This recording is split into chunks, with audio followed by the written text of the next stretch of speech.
Class को start करने से पहले मेरे चैनल को लाइक करें, सब्सक्राइब करें और शेयर करें। चलते हैं क्लास 10th के हिस्ट्री का ऑब्जेक्टिव क्वेश्चन की तरफ। सबसे पहला क्वेश्चन है, गैरीवाल्दी पेशे से क्या थे? गैरीवाल्दी पेशे से क्या थे? गैरीवाल्दी पेशे से नाविक थे। गैरीवाल्दी पेशे से क्या थे? तो नाविक थे। गैरीवाल्दी पेशे से क्या थे? नाविक थे। गैरीवाल्दी पेशे से क्या थे? नाविक थे। चलते सेकंड नंबर क्वेश्चन। काउंटर काबू को विक्टर एमेनुअल ने किस पद पर नियुक्त किया? तो किस पद पर नियुक्त किया? प्रधानमंत्री के पद पर नियुक्त किया। किस पद पर? प्रधानमंत्री के पद पर नियुक्त किया। काउंटर काबू को विक्टर एमेनुअल ने किस पद पर नियुक्त किया? तो प्रधानमंत्री के पद पर नियुक्त किया। अगला क्वेश्चन है,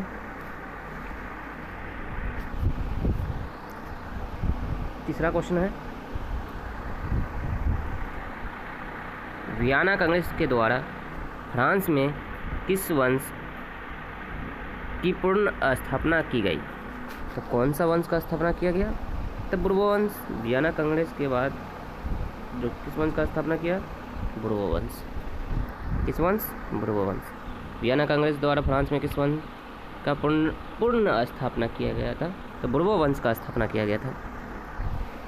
अगला क्वेश्चन है, यूरोप वासियों के लिए किस देश का साहित्य एवं ज्ञान विज्ञान प्रेरणा स्रोत रहा है?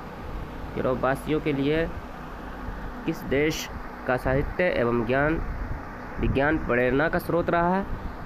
तो क्या है? यूनान का। क्या होगा आंसर? यूनान। अगला क्वेश्चन है,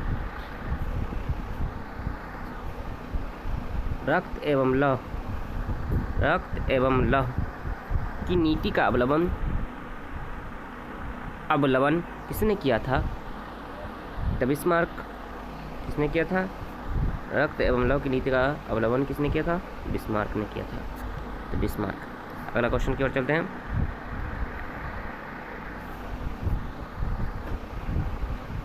जलबेरिन एक संस्था थी, तो किसका? तो व्यापारियों का। जलबेरिन एक संस्था थी, किसका? व्यापारियों का एक संस्था थी। किसका थी? जलबेरिन एक संस्था व्यापारियों का। अगला क्वेश्चन की ओर चलते हैं। 7वां नंबर क्वेश्चन है, सन 1870 ईस्वी में फ्रांस और फ्रांसा के बीच युद्ध कहाँ हुआ था? 1870 में फ्रांस और फ्रांसा के बीच युद्ध कहाँ हुआ था? तो सेडोन में। कहाँ हुआ था? सेडोन में। फ्रांस 1870 ईस्वी में फ्रांस और फ्रांसा के बीच युद्ध कहाँ हुआ था? सेडोन में। बोला अगर बोल दिया जाए सेडोन का युद्ध कब हुआ था?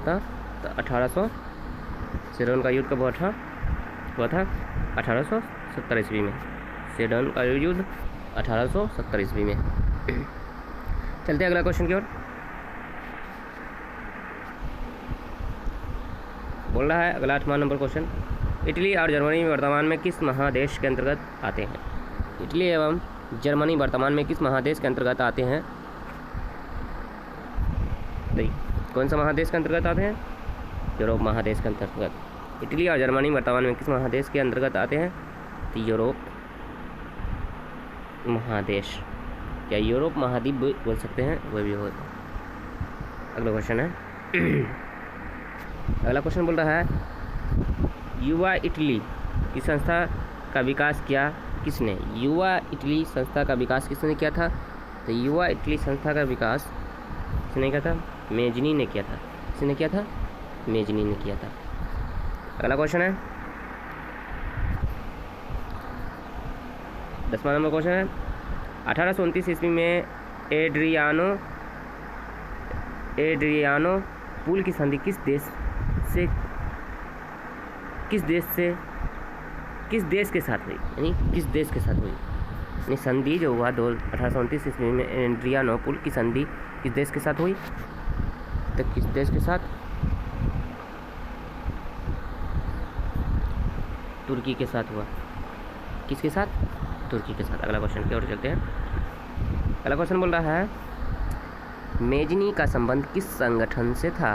तो मेजनी का संबंध किस संगठन से था? तो मेजनी का संबंध हो गया आपको किस संगठन से? कार्बोनारी। मेजनी का संबंध किससे था? किस संगठन से था या किससे था? तो कार्बोनारी, याद रखिएगा। अगला क्वेश्चन की ओर चलते हैं। 12वां नंबर क्वेश्चन बोल रहा है, इटली एवं जर्मनी के एकीकरण के विरुद्ध कौन था? इटली एवं जर्मनी के एकीकरण के विरुद्ध कौन था? कौन था? तो ऑस्ट्रिया। कौन था? ऑस्ट्रिया। अगला क्वेश्चन की ओर चलते हैं। बिस्मार्क कौन था? बिस्मार्क कौन था? एक कूटनीतिज्ञ था या महान कूटनीतिज्ञ बोल सकते हैं। ये एक कूटनीतिज्ञ था। अगला क्वेश्चन की ओर चलते हैं।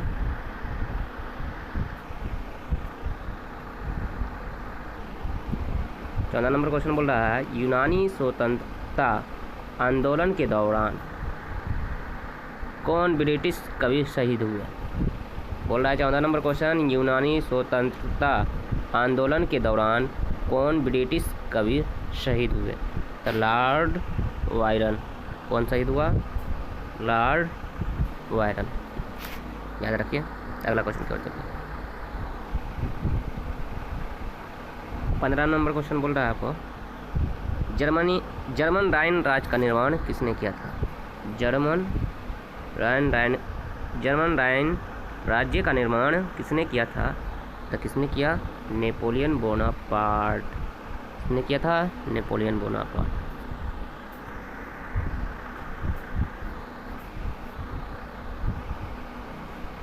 जलवेराइन एक संस्था थी। जलवेराइन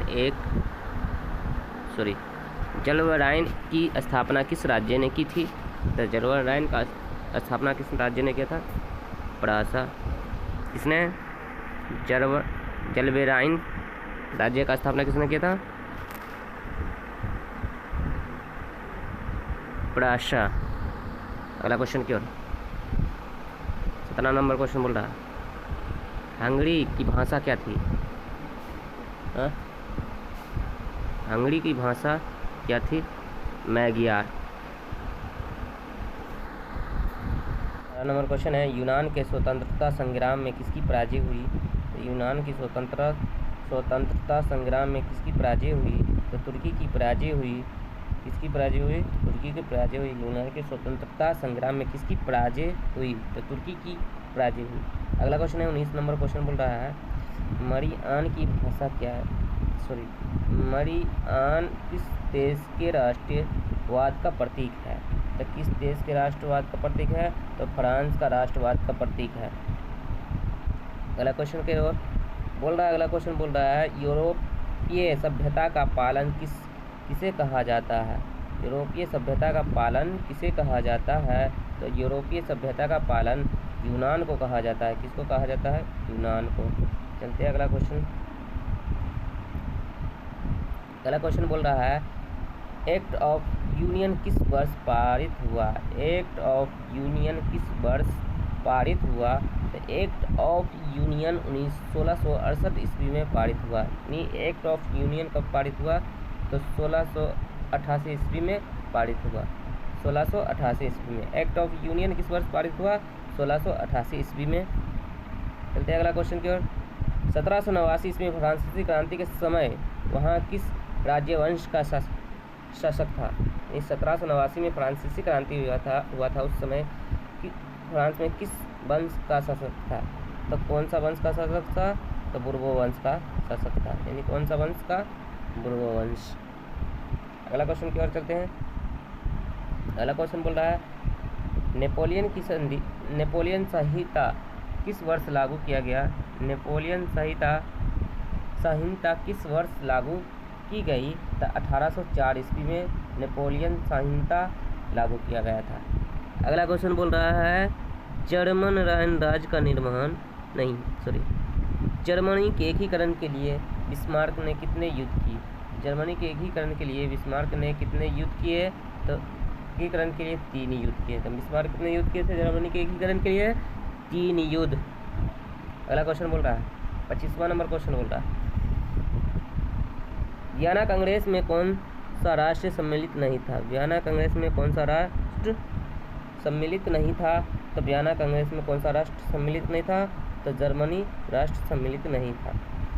अगला क्वेश्चन बोल रहा है वियना कांग्रेस पवित्र संघ। वियना कांग्रेस पवित्र संघ की योजना किसने प्रस्तुत किया। किसने प्रस्तुत किया। रूस ने।